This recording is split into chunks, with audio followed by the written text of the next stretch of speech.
অথচ জয়ের আজব মুগ্ধ হবার মতো চেহারা এবং গরনে অন্তুর ঘৃণা উতলে এলো। বলল, কি করবেন আপনি আমার? কি করেছি আমি? কিসের নোংরা খেলায় মত্ত হবার পরিকল্পনা নিয়ে বসে আছেন?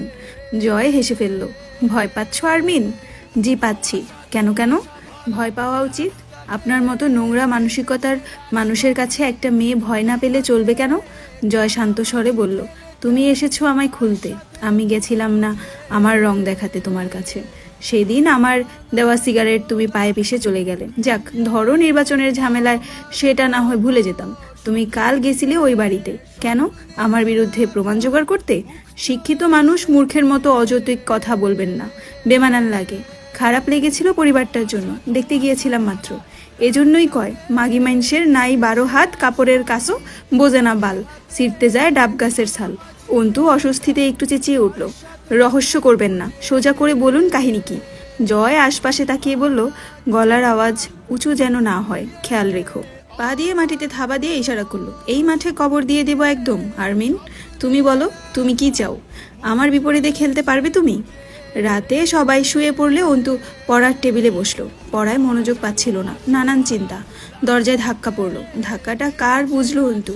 দীর্ঘশ্বাস ফেলে দরজা খুললো। মার্জিয়া ভেতরে এসে অন্তুকে জিজ্ঞেস করলো, পড়ালেখার কি খবর তোমার? ভালোই, বসুন আপনি। বসলো মার্জিয়া। খুব আন্তরিক স্বরে বলল, শোনো, তুমিও তো আমার বোনের মতোই। তুমি আমার যতটা পর ভাবো আমি কি আসলে অতটা খারাপ? জি না, অতটা খারাপ না। তার মানে একটু খারাপ। একটু হাসলো মার্জিয়া।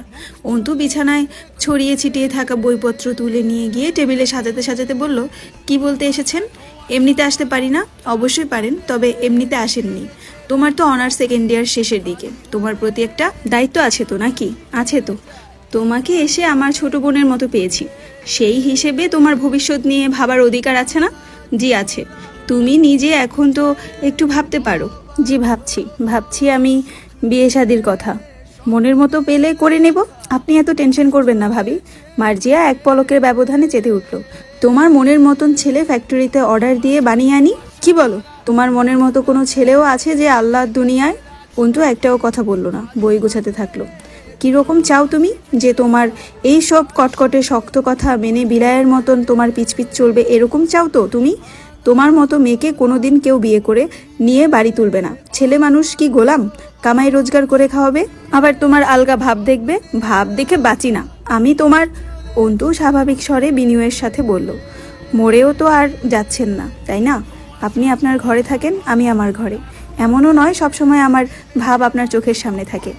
সামনে আসলেও চেষ্টা করেন চোখ বুঝে অথবা দৃষ্টি ঘুরিয়ে রাখতে, দেখবেন আর আমার ভাব আপনার চোখে পড়ছে না। আর এমন তো মোটেই নয় যে আপনার অথবা আপনার স্বামীর কামাই খাচ্ছি এই বাড়িতে।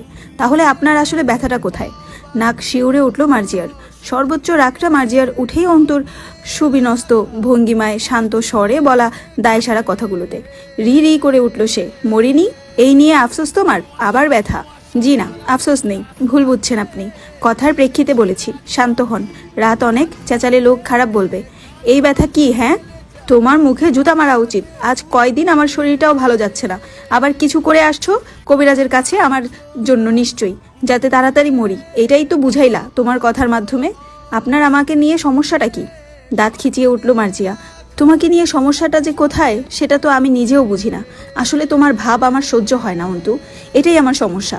তোমার কথাবার্তা সহ্য হয় না আমার। বাড়ির যে অবস্থা তার ভেতরে জান দিয়ে পড়ালেখা করা, এটাও সহ্য হয় না। অন্তু ঘাড় নাড়ল, সে বুঝেছে। শোনো, কাল আমার চাচাতো ভাইয়ের বাড়ির লোক আসছে তোমায় দেখতে। যদি কোনো উল্টাপাল্টা করো আর আমি বাপের বাড়ি চলে যাই, তোমার ভাই যে তোমাদের শান্তিতে রাখবে না তা জেনে রেখো। ভাই আমাদের কিছু বলবে না ভাবি, আপনাকে গিয়ে নিয়ে আসবে ও বাড়ি থেকে। দিনকাল ক্রমাগত খারাপের দিকে যাচ্ছে, চারদিক সংকটময়, সংকরণীয় হয়ে উঠেছে। ভাবির আচরণ দিন দিন রহস্যময় আর আরও উগ্র হয়ে উঠেছে। আমজাদ সাহেব খুব গম্ভীর আর শীতল মানুষ। শিক্ষিত মানুষটার ব্যক্তিত্ব প্রখর, তাতে দাগ না লাগাতে তিনি সব করেন। অন্তু কথা বলে, অথচ আমজাদ সাহেবের নীরবতার মাঝেই যেন যত তেজ নিহত। কাল আব্বুর কাছে একজন পাওনাদার এসে বসে থেকে গেছে ঘণ্টাখানেক। আব্বু লোকটাকে বেশ তোষামত করছিল, যেটা আব্বুর আত্মমর্যাদার খেলাপি অনেকটাই। লোকটার মুখে সন্তুষ্টি নেই, অথচ আব্বু ক্রমাগত চেষ্টা করছিল লোকটাকে একটু খুশি করার, 2 দিন সময় চেয়ে নেবার। ভালো লাগেনি অন্তুর। আখির কথা মাথায় এলে আবার এভাবেই সময় চেয়েছিল নিশ্চয়ই আখির পরিবার। আচ্ছা, আখির এই বিভৎস অবস্থার পিছনে এছাড়াও কি আরও কিছু আছে? ঘর থেকে বেরিয়ে এলো। তার পাগল পাগল লাগে আজকাল। না, এভাবে একটুতেই হয়রান হলে তার নামের পাশে অ্যাডভোকেট উপাধি মানাবে না আগামীকালে। তাতে সব কিছুতে স্বাভাবিক থাকার ক্ষমতা অর্জন করতে হবে। সে চেষ্টা করছে তাই। আখির ডেড বডির কথা মাথায় আসতেই ভেতরে ভেঙে চুরে আসে। মাথায় ভয়াবহ চাপ পড়ে, প্যানিক এসে জড়ো হয়, আতঙ্কগ্রস্ত হয়ে পড়ে ভেতরে নারী সত্তাটা। মানসিক ভারসাম্য হারানোর জোগাড় হয়। তবুও শান্ত রেখেছে নিজেকে।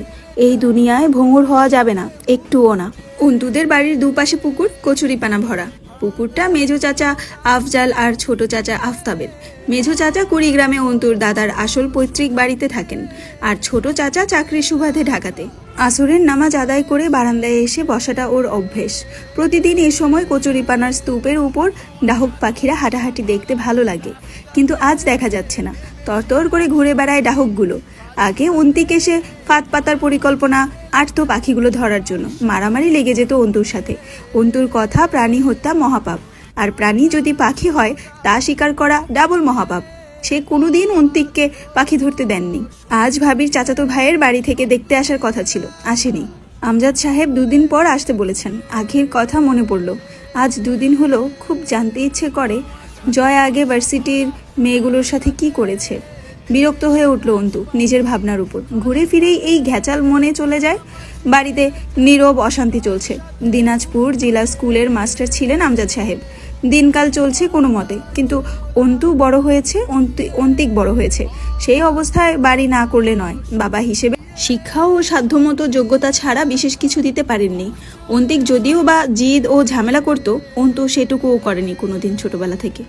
আব্বু শখ করে কষ্ট করে কিছু দিতে চাইলে হাসি মুখে তার বলার অভ্যেস, লাগবে না আব্বু, এই জিনিস আমার পছন্দই না আর প্রয়োজন তো নাই।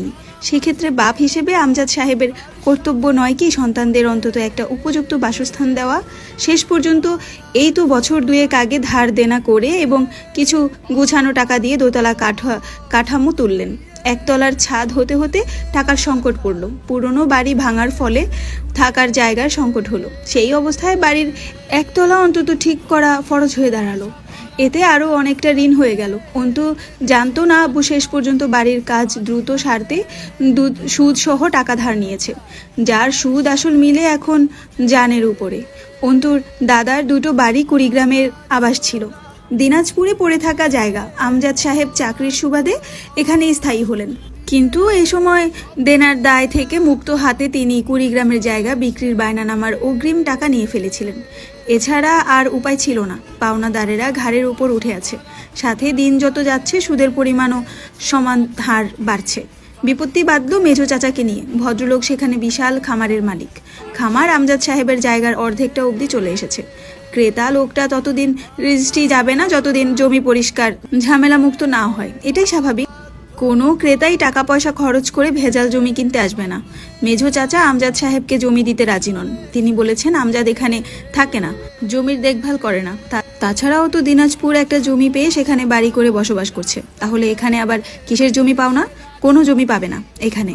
সেদিন যখন আমজাদ সাহেব গেলেন সেখানে সালিশ বিচার করে।